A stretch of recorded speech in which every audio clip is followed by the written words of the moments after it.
Live from Citizen TV, this is Tonight with Sam Gituku. Hello there. Thank you so much for choosing Citizen TV on this 6th day of February 2025. And you're just in time for Tonight. And tonight on Data Point, you're talking about the cost of financing education. You're talking about some 500 billion shillings that goes to financing public basic education. But what are we seeing in terms of performance from our public institutions? First of all, when it comes to the question of the performance in the Kenya Certificate of Secondary Education, that is KCSE, 88% of learners in sub-county schools, this means in day schools, did not qualify to join universities because they scored below C+. But how does that compare to the national schools? At the national schools, that was different because some 83% of learners in those institutions that sat KCSE were able to qualify for universities. You can see that contrast, that 83% who qualify for the university of the national schools, 88% in the sub-county schools will not qualify for national schools. That will be our focus on Data Point. But also tonight, the News Gang is back and we'll be talking about the various issues of what has been happening the past several weeks and a few months in as far as the country is concerned. We'll be telling you who is in, and also we have a guest gangster. Stay tuned for that. But first, here are the top stories tonight. Sasa kuna watu wengine wajinga wanatuambia ya kwamba tusichanje ng'ombe yetu ndio tukose soko ya kimataifa. Sio, ni ukumbavu. Wewe unaenda kumsikiza mtu ya kupanda ndengu, ati anakuambia usichanje ng'ombe yako. Yeye hana ng'ombe. You are fools. President Ruto boasts of his doctorate degree and berates those opposing vaccination of livestock.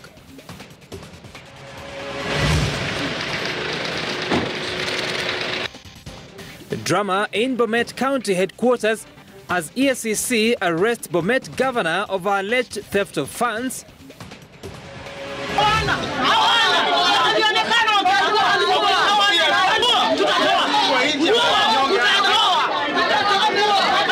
Let down by the court, Brian Odhiambo's relatives break down after a judge rules that KWS did not abduct him. Mimi heshima zote nimekupatia, but you must also respect me. Siongei sahi, nilianza kuongea mapema. From the green pastures of Karen and Wamunyoro to presidential sunroofs of Kakamega and Mandera, all the aerial photographs are ready as News Gang returns.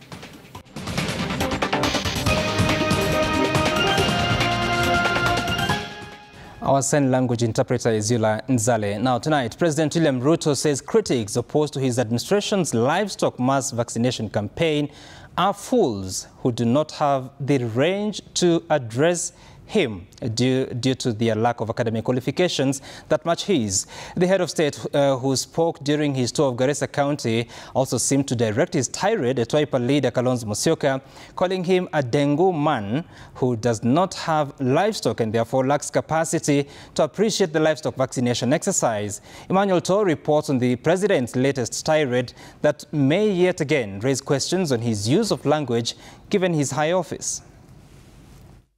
Garissa, assalamu alaikum. Garissa takbir. President William Ruto, whose trip of the northern Kenya entered its third day Thursday in Garissa County, is likely to again call attention to his use of language. Tunaona wafugaji wamefika hapa kwa wingi. In answering his critics who are opposed to the ongoing nationwide mass vaccination drive aimed at vaccinating close to 80 million cattle, goats and sheep, which has sparked heated public debate. Si tunauza chai ng'ambo? Si tunauza maziwa ng'ambo? Tukiuza nyama ng'ambo iko makosa? Iko makosa? Sasa kuna watu wengine wajinga wanatuambia ya kwamba tusichanje ng'ombe yetu ndio tukose soko ya kimataifa. Sio, ni ukumbavu. The president who spoke in Garissa town, where he led the mass vaccination exercise, appearing to target the Wiper leader Kalonzo Musyoka, who has been critical of his government's vaccination drive, calling him a Ndengu man, loosely translated to a mung beans man. Ndengu is a major cash crop in the Ukambani region, where the opposition leader hails from. Wewe unaenda kumsikiza mtu ya kupanda ndengu, ati anakuambia usichanje ng'ombe yako. Yeye hana ng'ombe. Alafu mtu akuja hapa na Kiingereza na Kiswahili kingine akwambia ati usichanje ng'ombe yako. Ati kuna mtu mwingine sijui anaitwa Bill Gates sijui nani. Bill Gates ako wapi hapa Garissa? Kuna Bill Gates hapa Garissa? In a quick rejoinder, Kalonzo posted a picture of himself looking after his cattle at his rural home, a response to President Ruto's claim that he did not own any livestock. President Ruto turning his guns to those he says do not have the range or the requisite academic credentials to correct him. Na mkiona wale wanalalamika ni watu sijui wamesomea wapi. Si mimi niko na PhD. Si mimi naelewa nini inaendelea Kenya. Sasa mimi napata watu wengine wako na elimu kidogo kidogo wanajaribu kunifundisha. Mnanifundisha kazi gani? In December last year, Ruto was on the receiving end for the use of similar language to attack critics of the program that had not yet been launched at the time. Anybody opposing vaccination to eliminate FMD and PPR is simply mad and unreasonable and possibly stupid. Earlier, the head of state was on the spotlight for claiming those who are opposed to other government projects were possessed by evil spirits. The president, however, continued with his unity call in the country, saying the agenda was unstoppable. There are people who do not believe in the unity of Kenya. They believe that it is only one side against another side. Your Excellency, we want to support your call for the unity of our country. Sisi wafugaji wote wa Northeastern, Isiolo, Marsabit, Turkana, uko wa Masaini na Samburu na Pokot, sisi tutapigia Mheshimiwa William Samuel Arap Ruto. The former deputy president finding himself in the crosshairs. Wakati Mountain ilikuwa inaimbanga Togo kiratene tugadhure Ruto. Hiyo wimbo tutabadilisha kwa Kisomali, tutabadilisha kwa Kiborana, tutabadilisha kwa kila lugha hapa Kenya including Kalenjins, na tutaimba pamoja wa Kenya na turudisha rais. Kila saa wakifungua mdomo ni tribal utterances. Wanaongea juu ya kwao na wataka wengine wapita pia maendeleo. Hawa watu wengine pia tunataka hiyo kichao angalia tujue kama wako na akili timamu. Emmanuel To, Citizen TV. All right, now, detectives from the Ethics and Anti-Corruption Commission have arrested Bomet's Governor Hilary Barchok alongside 8 senior county officials and 2 contractors over alleged embezzlement of over 1.4 billion shillings. The charges stem from fraudulent payments made to suppliers who are county government officials and contractors for services that were allegedly never provided. Early morning raids were conducted across Nairobi and Bomet as investigators gathered crucial evidence to support the ongoing probe. Melita Oletenges has the details. ESCC detectives carried out a coordinated operation targeting premises linked to Bomet Governor Hilary Barchok and 10 other suspects in both Nairobi and Bomet counties. Citing court orders, the team seized vital materials believed to be instrumental in concluding the investigation. In a statement released by the Chief Executive Officer of the ESCC, it was revealed that the suspects are under investigation for conflict of interest and theft of public funds. These funds were allegedly misappropriated in a series of complex schemes that enriched county employees and contractors at the expense of Bomet residents. The statement reads in part, the Commission conducted a successful operation targeting Bomet Governor Hilary Barchok, 8 other senior county officials and 2 contractors. They are under investigation for conflict of interest and theft of public funds through fraudulent payment of 1.4 billion shillings to suppliers and contractors who are senior employees of the county government of Bomet. The payments were made for works and services not rendered. Following the raid that lasted several hours at his Kapkimulo residence in Bomet, Governor Barchok was escorted to the Bomet County government offices. Here, ESCC detectives combed through computers and files, further investigating the trail of payments. During the operation, county employees were barred from accessing the premises, classified a crime scene, as crucial evidence was being collected. The governor was then transferred to the ESCC's South Reef Regional Office in Nakuru for further processing. The investigation follows a call by a group of Bomet lawmakers in November 2024 for the EACC to look into the alleged misappropriation of county funds. At the time, the commission was already investigating 8 county officials for their suspected role in embezzling approximately 1.5 billion shillings. Barchok is the first governor under President William Ruto's government to face graft charges by the EACC. Melita Oletenges, Citizen TV. All right, and we are receiving information this evening that the governor of Bomet has been released. To be pursuing that story for you, but just to repeat that the governor has been released after he was arrested by officials from the EACC. To another story, court proceedings at the Nakuru law courts were disrupted for several hours as family and friends of missing fisherman Brian Odhiambo protested the dismissal of his alleged disappearance case. Family members were overwhelmed by emotions and went into wailing after Justice Julius Nangeas declared that there was sufficient evidence to support, or rather there was insufficient evidence to support the claim that Brian had been detained by KWS officers. Brian has been missing for 21 days, and here is Citizen TV's Ben Kirui with the details.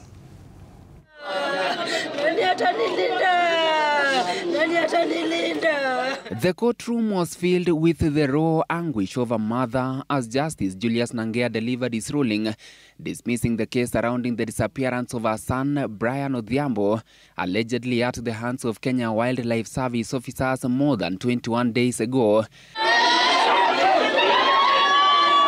The heartbreaking wails of Elizabeth Auma, Brian's distraught mother, echoed through the courtroom as she collapsed in despair. Mimi nataka tu haki ya mtoto wangu. Hakuna kitu ingine ninataka. Ni mtoto yangu tu nataka haki yake itendeke.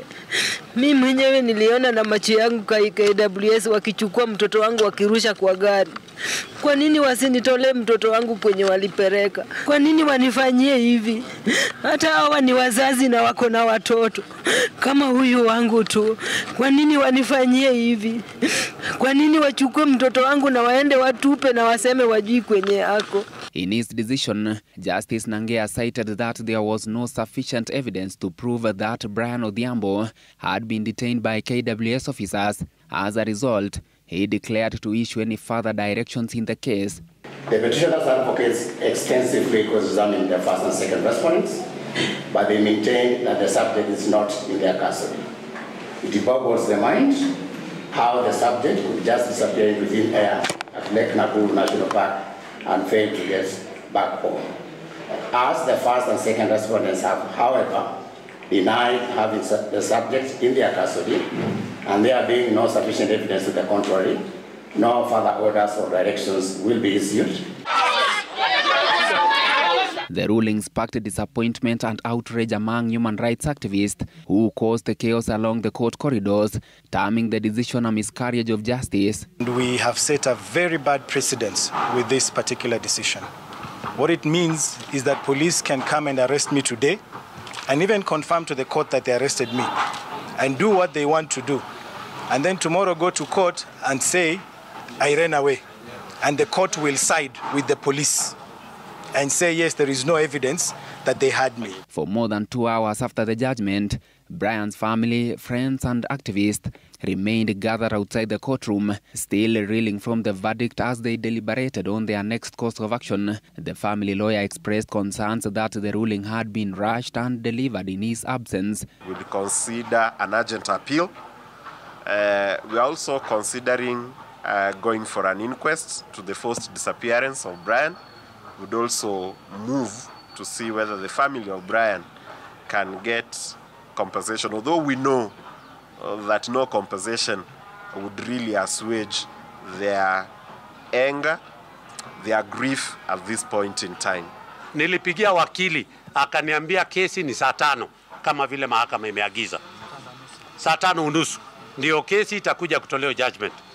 Mimi nafika hapa saa 5 kamili, naambiwa kesi ilikatwa saa 4 kamili bila mawakili wetu kuwepo. Brian Odhiambo went missing on Saturday, January 18th, with locals claiming to have seen him being forcibly taken away by KWS officers. His disappearance triggered widespread protest, which escalated into violent clashes for 5 days as angry residents confronted security forces in Nakuru Town East. Demonstrators even set parts of Lake Nakuru National Park on fire, demanding Odhiambo's immediate release and accountability from authorities. Ben Kirui, Citizen TV, Nairobi. To another story now, President William Ruto has handed out more goodies to the northeastern region. A day after he scrapped the requirement for residents there and other border counties to undergo extra vetting before being issued with identification cards, the government has now made it even easier for them to acquire passports. The head of state, who on Thursday toured Garissa County, officially opened the Garissa Immigration Office, which he says will make it easier for residents to acquire traveling documents without the struggle of traveling all the way to Nairobi. Gatete Njoroge reports. It is time to reap for residents of Northeastern region. The visit by President William Ruto to the region this week has wiped away tears of frustrations for over 6 decades. Communities here have had to endure extra vetting when applying for identification and traveling documents. Tumpigie makofi rais. President Ruto, who on Wednesday signed a proclamation scrapping the 60-year-old vetting requirement, on Thursday went a step further and opened an immigration office in Garissa town to serve residents in need of passports. Leo tumesema kwa watu wa Northern Kenya, ofisi ya passport tumefungua hapa Garissa. Hakuna haja ya kwenda tena mpaka Nairobi kutafuta passport. Passport yenu mtapata hapa Garissa. Tunaelewana jameni? Kwa sababu tunataka usawa, tunataka kuondoa ubaguzi. The head of state, who emphasizes on ensuring all Kenyans are equal through service delivery, says the people of the north need to enjoy registration and traveling services like other Kenyans. Following the move, it will now be easier for residents to acquire the all-important documents within 3 weeks, as opposed to months and years witnessed before. Zamani inaweza kuwa mtu akatue kibande. Unajaza form, hiyo form inajazwa kutoka Wajir, inaenda Nairobi, na hiyo form inakaa mwaka kadhaa, mwaka 5, mwaka 4. Ile mtoto alibatiwa hiyo kibande wakati alikuwa 18 years, inaweza kuwa afike 25 years, 30 years, 40 years bila kubata hiyo document. It was not just about the wait, but also the process that one had to go through to get an identity card. Hapa awali, kwa Msomali kubata kipande ama kubata passport, kulikuwa kwa vikwazo mingi. Lazima CID officer awe pale, lazima special branch awe pale, lazima DO awe pale, lazima chief awe pale, na lazima wazee wengi kama 10 ambaye anajua yeye ako pale. Na washukuru rais wetu ameondoa hiyo vikwazo yote. Hiyo tunasema asante sana na kwa niaba ya watu ya Wajir. Residents who have in the past protested the vetting process, terming it unjust, unfair and discriminatory, are hopeful that the proclamation will change their lives for better, as the documents will enable them access other critical services. Gatete Njoroge, Citizen TV. Now, foreign aid freezes by the U.S. government continue to attract harsh criticism globally. Former head of USAID's Africa Bureau, Kate Olmquist-Knopf, has termed the move by President Donald Trump's administration inconsiderate, unprecedented, and one that bears a significant impact to thousands of vulnerable lives globally. According to Kate, Trump's directive, which was issued through an executive order, raises several legal questions. Her sentiments come at a time when over 260 staff working under USAID-funded programs in Makueni County are staring at job losses by the end of the month. Safina Chengoma reports. The global impact of the foreign aid freezes by the U.S. government continues to get worse, with the fate of thousands of staff working under USAID-funded programs remaining uncertain. Over 260 employees in Makueni County are staring at job losses, and 10 health facilities may close down should the U.S. government fail to rescind its decision. Beginning end of last month, they are all supposed to be home, and they are catering on very serious issues on TB, HIV, and malaria. According to Kate Almquist-Knopf, who served at the helm of the U.S. government foreign aid agency for close to a decade, U.S. aid has been caught up in a political fight seeking to restructure the federal government at the expense of thousands of vulnerable lives. They are trying to reduce the overall deficit. They're trying to find savings for tax cuts. Unfortunately, I think some misinformation and misunderstanding about foreign assistance makes U.S. aid on the front line of some of the efforts. And while it's a normal procedure for any new administration to restructure its foreign policy, Kate says that the level of retraction by Trump's administration through the abrupt freezes of work and funding suggests a catastrophic future for U.S. aid, its staff and beneficiaries. That is a fairly ominous signal that may be the intention, and of course we've seen some comments from Elon Musk, who is leading this so-called Department of Governmental Efficiency, saying that he and the president have agreed on shutting down U.S. aid. Thousands of Americans staged protests at the state capital, Washington, D.C., and some cities in defense of the 6 decades USAID mission, which they accused Trump's administration of plotting to dismantle. Kate describes this as a game-changing moment and a shift from the U.S. foreign policy history, a history she hopes future administrations will relook and retrace. Only Congress can change a federal statute. That's a pretty basic principle of our rule of law.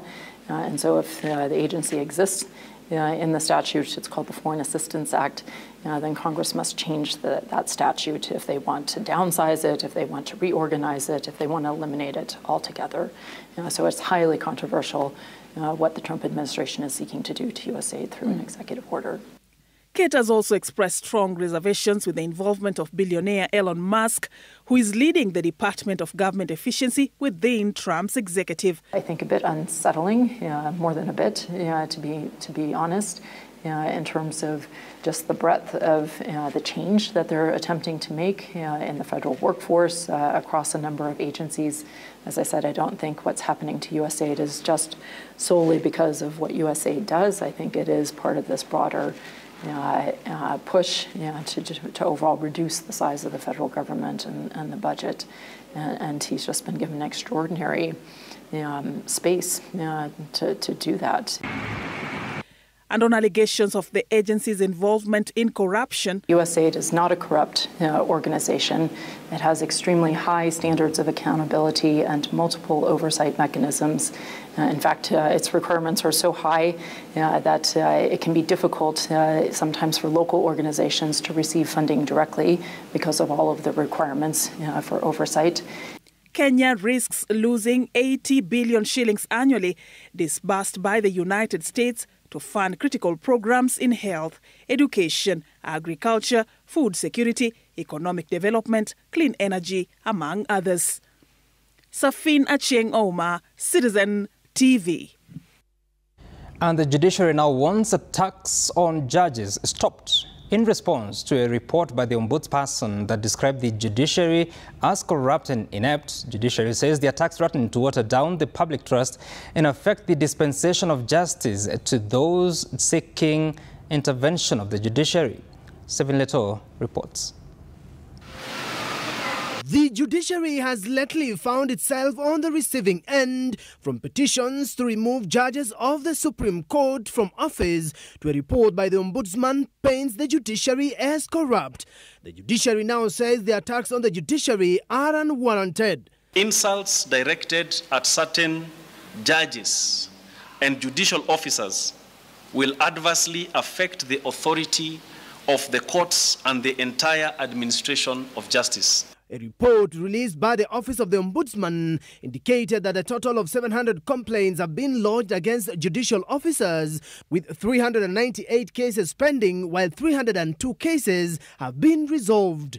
In addition, there are a total of 449 delayed cases, 91 of them attributed to inefficiency. There is a complaint against the judge who upheld a lack of jurisdiction in a commercial case, but proceeded to award a counterclaim of 59 million in the same ruling. But the judiciary says it has made strides in ensuring cases are resolved on time, despite workforce challenges occasioned by poor funding. For instance, the judiciary says one judge handles 710 cases per year, while one judicial officer handles 1,600 cases per year. We are not oblivious of the many systemic, physical, and economic barriers that impede delivery of justice, such as corruption, the distance to courts, the shortage of resources, the growing number of filed cases compared to the number of judges and judicial officers. However, the major challenge that we continue to grapple with is how to bridge a funding shortfall. The judiciary further warns that the independence of the judiciary is at stake. While we are not averse to criticism, threats and intimidation will only but hamper the proper exercise of judicial independence, a situation that we cannot afford as a country. Stephen Leto, Citizen TV. To another story now, Wiper leader Kalonzo Musyoka has continued his criticism of the Kenya Kwanza administration, accusing the President William Ruto-led government of raiding Kenyans' payslips and imposing more taxes on them. Speaking to Royal Media Services vernacular stations of Mulembe, Vuka and Sulu FM, Kalonzo said they have resolved as the opposition to unite in order to kick out Ruto from office. Jukumu kubwa zaidi ni wananchi wajue kwamba sisi tukichukua mamlaka, executive order number 1, na nimesema hiyo, ni kuondoa ushuru wa housing levy. Hiyo housing levy, hebu angalia, uwanja ambao unapeana kama mahali ambao tunataka kujenga 1,000 units ni public land number 1. Alafu hata vile unapeana hiyo kandarasi ya nani anaenda kujenga, hakuna anayejua. There is no openness. Unapatia marafiki zako. Okay? Alafu, what do you do? Ili usaidie marafiki zako, unasema kila mwananchi wa Kenya atoe ushuru kusaidia marafiki zako kujenga hizi nyumba 1,000. Another contingent of 144 police officers consisting of 120 men and 24 women arrived in Haiti this evening to reinforce Kenya's multinational security support mission in Haiti, despite a funding freeze by the United States. The contingent, which was seen off by the Interior Cabinet Secretary Kipchumba Murkomen last night, brings to 744 the total number of Kenyan police officers in the Caribbean nation. Other countries that have deployed their troops include Guatemala and El Salvador. CS Murkomen says the Kenya-led mission has made great strides in pushing the gangs from the capital city. And already is in place, not just by many countries in the world, but also including the United States. And therefore, having our government is constantly in touch with our friends, including the United States, and they have assured us of their continued support for this mission. And I from that story to reflect on the quality of grades that are coming from our learning institutions in the public sector, and that is on Data Point. Let's begin with the figures as we know them. The first one is that in the Kenya Certificate of Secondary Education KCSE exam that was sat just recently in November 2024, and results released, 962,512 candidates sat that examination. Out of that, 246,000 or 26% qualified to join the universities because they scored between a C+ and an A. Those that did not qualify, meaning they scored less than C+, that is the grades from C down to E, was 74%. That figure is important, and I'll be telling you why. Because if you had to look at the students that qualified for universities, the 246,000 of them, 14% of them came from the national schools. They're talking about 34,288. This is important because if you look at that figure of 4%, it means that only 4% of learners in secondary schools are in national schools, but 14% are contributing to the top grades of between C+ and A.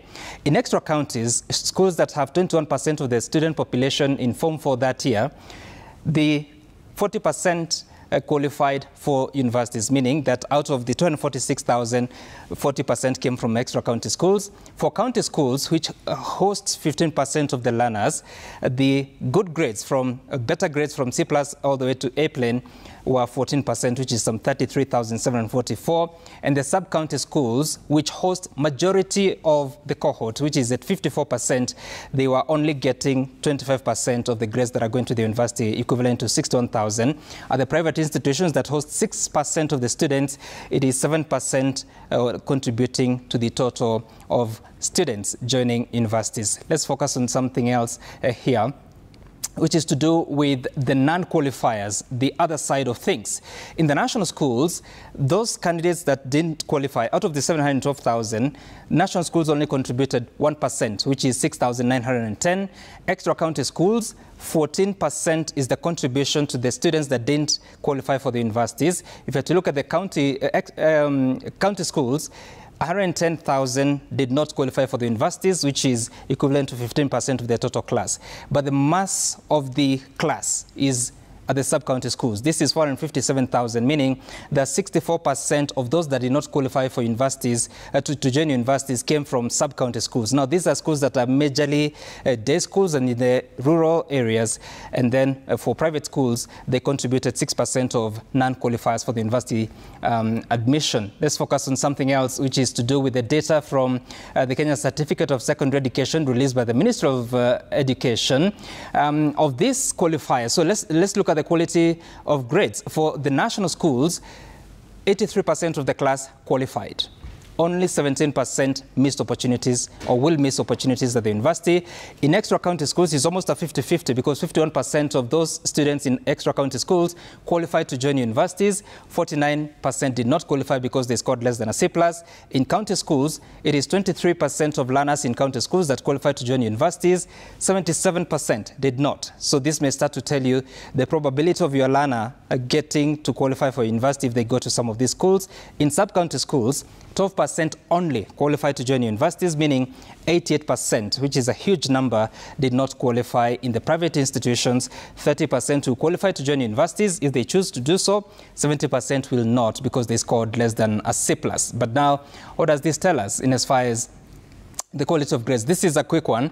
For the A-plane grade, which only 1,693 scored that across the country, 81% of that came from national schools. 9.6% came from extra county schools, and county schools and sub-county schools were sharing or were getting less than 1% of that. For those that scored A-, which is over 7,700, 60% came from national schools, 27% came from extra county schools, only 2% came from county schools, and only 4% came from sub-county schools. For B+, which is also a good grade for especially the prestigious courses, 36% of them came from national schools, 40% came from extra county schools, 6% came from county schools, and 10% from sub-county schools. For the B plane, 19% came from national schools, and 44% came from extra county schools. So this tells you something, that from the extra county schools, most of the students are getting the B plane and B+, and also B- at 42%. But you can see that the other schools, like sub-county schools and county schools, are not getting as much in the top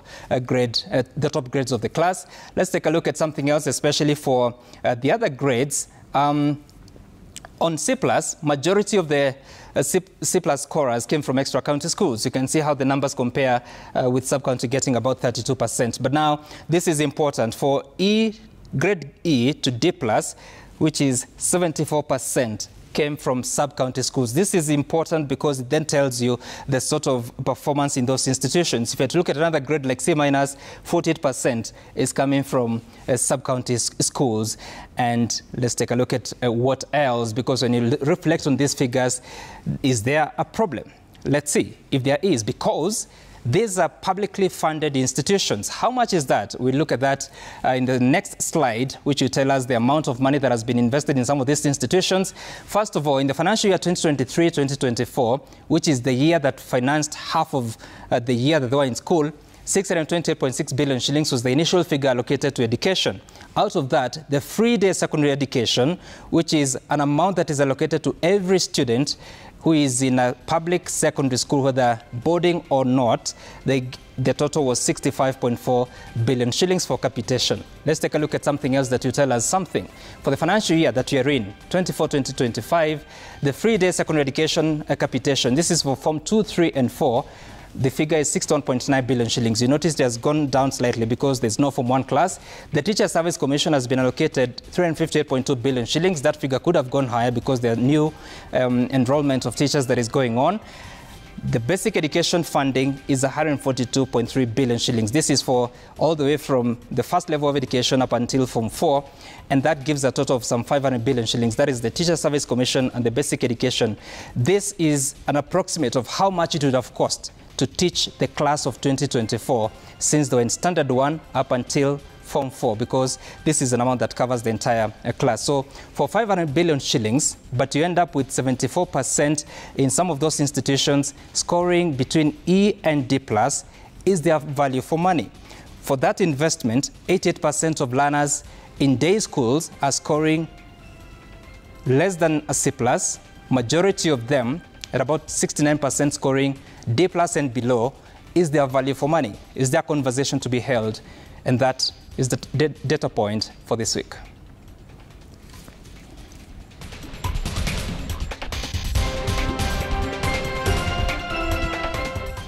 And now to another story. Gender Principal Secretary Anne Wang'ombe has called for increased community vigilance and close collaboration with security agencies in order to weed out instances of female genital mutilation. Speaking at this year's Zero Tolerance to FGM celebrations in Meru, PS Wang'ombe pointed out new trends where the vice is undertaken in hospitals under the watch of rogue health workers. According to the Kenya Demographic Health Survey, Meru County has an FGM prevalence rate of 18%, higher than the national average that stands at 14%. Meru County Commissioner Jacob Ouma revealed that the county has so far registered 13 FGM cases in court, while calling on community vigilance to weed out the vice.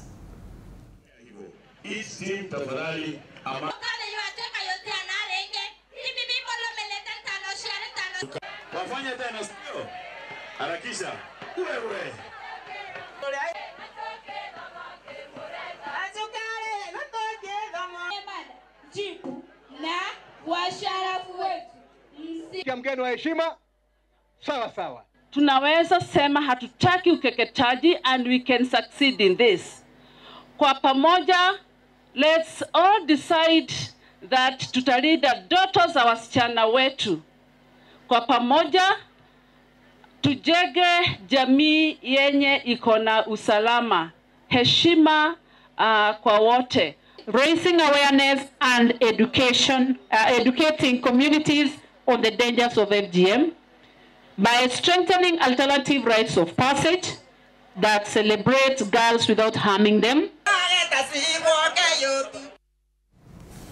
Now, Samuel Mutuma Mureithi Kirunja from Nairobi and Ian Okinda, a chef from Nanyuki, have won a total of 3.1 million shillings through Shabiki.com's Aviator game. Mutuma bagged 1,408,926 shillings, while Kirunja secured 976,000, while Okinda won 500,000 shillings as the highest multiplier winner in the Vukan January Aviator promotion.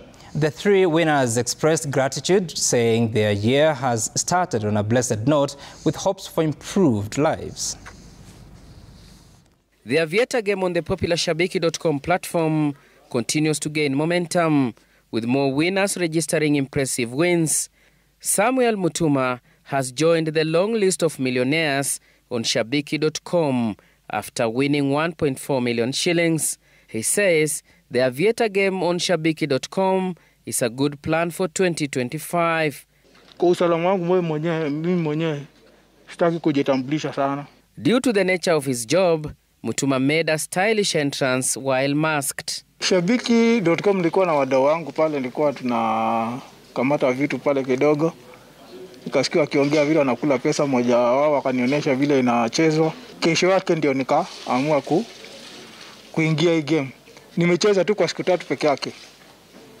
Ilikuwa first, second and fourth. na ndio nilipata nimeshinda hii pesa. Uhusiano wangu na Shabiki umeanza sasa niko na zaidi ya mwaka moja. On his part, Ian Okinda, a chef from Nanyuki, Laikipia County, was lucky to win 600,000 shillings, including 100,000 shillings from gameplay and an additional 500,000 shillings for hitting the highest multiplier through the Vuka January promotion. Mimi ni mfuasi sana wa Shabiki na nimekuwa nikicheza mara kwa mara na nikiwa na matumaini siku moja naweza bahatika na nikuwe mshindi. Nimeibuka kuwa mshindi wa Aviator Vuka Januari na Shabiki na nina furaha zaidi maana nimeshika pesa ambazo sijaishika maishani. Mureithi Kirunja, who has traveled out of the country, was represented by his cousin Regina Kendi, who collected his prize money on his behalf. Wamefurahi sana. Nasema Shabiki mbarikiwe sana. The three winners have now outlined specific plans for how they will utilize their winnings. Kuna project kwa nimeanza ya kibiashara. Nilikuwa nimejenga mjengo kafika mahali. So naenda kuendeleza zaidi. Sasa nimepata mtaji wa kuanzisha biashara yangu. Ningependa kujifungulia mkahawa. Niwe nikihudumia watu nikiwa nimejiajiri mimi mwenyewe kuliko kuajiriwa. Na alipia watoto wake fee na mambo zingine ajijenge kimaisha. Nitakunywa sonda na pia niweze kulipia watoto wangu fee. To join the new wave of Aviator gaming on Shabiki.com, visit www.shabiki.com. It's not just Aviator. Explore other games including jackpots, casino games, and sports betting, where you can predict match outcomes from various global leagues. Shabiki.com is the home of winners. Steve Shitera, Citizen TV, Nairobi. And with that winning note, we are taking a short break here on Tonight. But when we come back, we have so much more stories. And of course, later on, we'll have the news gang. Stay tuned. Here is what's coming up immediately. Bank of Kenya lending guidelines now risk penalties of up to 3 times their profits.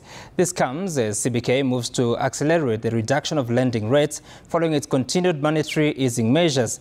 In its first Monetary Policy Committee meeting of the year, CBK lowered the central bank rate to 10.75% from 11.25%, a 50 basis point reduction aimed at encouraging banks to reduce borrowing costs. To ensure compliance, CBK has launched on-site inspection of banks, checking if they are implementing the risk-based credit pricing model. CBK Governor Kamau Thuge confirmed that 5 banks are currently under review, with the findings expected in 2 weeks. Institutions found to be flouting CBK directive will face strict penalties. If we just follow the risk-based credit pricing model, there is no reason why the lending rates to the private sector should not come down. And there's a provision now to charge the banks by to the penalty to be 3 times how much the individual banks have benefited by. Thuge expressed optimism that the reduction in both the CBR rate and the cash reserve ratio CRR will increase liquidity in the banking sector, making more funds available for lending. He further noted that lowering the CBR rate should reduce deposit costs for banks, enabling them to offer cheaper loans. I think once that happens, we should be able to see more demand, either for consumer durables, but also for investments. And that increase in aggregate demand is what we are expecting would also stimulate economic growth. And for that reason, we have increased the growth from 4.6% in 2024 to 5.4%. Additionally, CBK has written to over 10 banks, requiring them to increase their core capital to over 3 billion shillings. Despite these regulatory moves, Kenyan banks remain well capitalized, with cumulative pre-tax profit rising by 36 billion shillings to 262.3 billion shillings in December 2024, compared to 226.3 billion shillings in December 2023. So we will be engaging the banks once we get the responses from the banks to see exactly how they are going to meet the capital requirements for this year, as well as over the medium term, over the next 5 years. According to the central bank governor Kamal Thuge, a freeze in aid from the US market may not have a significant impact on the country's exchange rate. However, the governor worries that a reduction in diaspora remittance and a change in global oil prices may have a significant impact on the country's exchange rate. Jimmy Mbogo, Citizen TV, Nairobi. Economic experts at PricewaterhouseCoopers are urging Kenya to fast-track its removal from the Financial Action Task Force grey list. The grey listing, which identifies jurisdictions with deficiencies in anti-money laundering and counter-terrorism financing measures, has significant implications for Kenya's economy, including restricted access to international financial markets. Dennis Otieno reports. In February last year, Kenya was placed on the FATF grey list for the second time due to delays in enacting laws to combat financial crimes. Economic analysts at PwC believe that addressing corruption and strengthening financial integrity through legislative reforms will be key to Kenya's removal from the list. Actually, I think the focus should be on whether we are investing in the right things that we need to do, so that, for instance, in fighting money laundering, we fight the predicate offenses such as corruption or tax evasion or drug trafficking, and in fighting terrorism financing, we keep ourselves free from terrorism. Currently, Kenya is non-compliant in 2 areas and only partially compliant in 11 others, according to FATF standards. While this reflects some progress, experts stress the need for further reforms. FATF has what they call 40 recommendations. When we were initially assessed, about in 26 of them we were found to be partially compliant, in 11 we were non-compliant. Since then, the latest evaluation that happened in September of last year, September 2024, as a country we were able to then move. Experts at PwC also highlight the need to build capacity among financial institutions and regulators to effectively detect and report suspicious transactions. Public awareness campaigns and stronger enforcement mechanisms will be crucial in ensuring long-term compliance and restoring Kenya's credibility in the global financial system. I think having done the assessments and understanding the problem, having passed the laws, some of which were passed even before the grey listing decision was made, there were quite a number of POCAMLA changes to the anti-money laundering law, POCAMLA, in 2023 that have gone a long way in plugging the gaps that were highlighted. So the laws are there, the knowledge is there, so I think we just need to get into that next step of actually investigating, actually sanctioning the people who are involved in these crimes. With 2025 shaping up to be a critical year, Kenya's path to compliance will require decisive action and unwavering commitment. By addressing these gaps, the country can enhance economic resilience and regain international trust. Dennis Otieno, Citizen TV, Nairobi. The government is considering listing the Kenya Pipeline Company on the Nairobi Securities Exchange through an initial public offering. This was revealed by National Treasury Cabinet Secretary John Mbadi, who highlighted the benefits of listing state-owned enterprises. As part of its growth and diversification plans, KPC is planning to establish a trading hub for petroleum and petroleum products in Mombasa, a move expected to strengthen the regional oil and gas industry. Additionally, the government plans to wind down the Kenya Petroleum Refinery and integrate it into KPC. Mbadi assured that the transition will be completed within the current financial year in collaboration with the Ministry of Energy.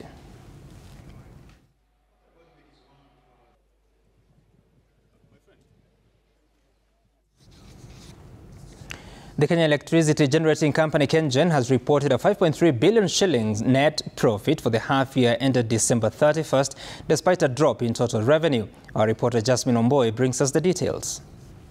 KenGen has reported a 79% jump in profit after tax for the half-year ended December 31st, 2024, reaching 5.3 billion shillings, up from 3 billion shillings in 2023. This comes despite a 3.6% drop in revenue to 27.5 billion shillings from 28.5 billion shillings. The profit increase was driven by a 13.7% cut in operating expenses, which dropped to 17.7 billion shillings from 20.5 billion shillings. This, the company says, is as a result of cost optimization and efficiency improvements across its power plants. As a result, operating profits surged by 49%. The company also saw higher finance income and lower finance costs, reflecting improved debt management. However, tax expenses increased by 42% to 2.7 billion shillings due to the higher profitability. And even with this sharp spike in profits, the board of directors at KenGen, led by Chairperson Joy Mdivu, has decided that it will not be declaring an interim dividend for this period. KenGen has good reason to remain optimistic about the second half of this financial year, thanks to the country's growing demand for electricity. Jasmine Omboi, Citizen TV, Nairobi.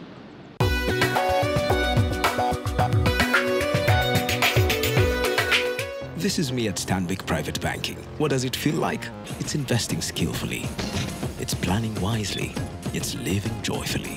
It's banking easily. Visit www.stanbic.co.ke. Stanbic Bank is regulated by the Central Bank of Kenya. All right, and with that, the story by Jasmine Omboi, we are done with that part of the book.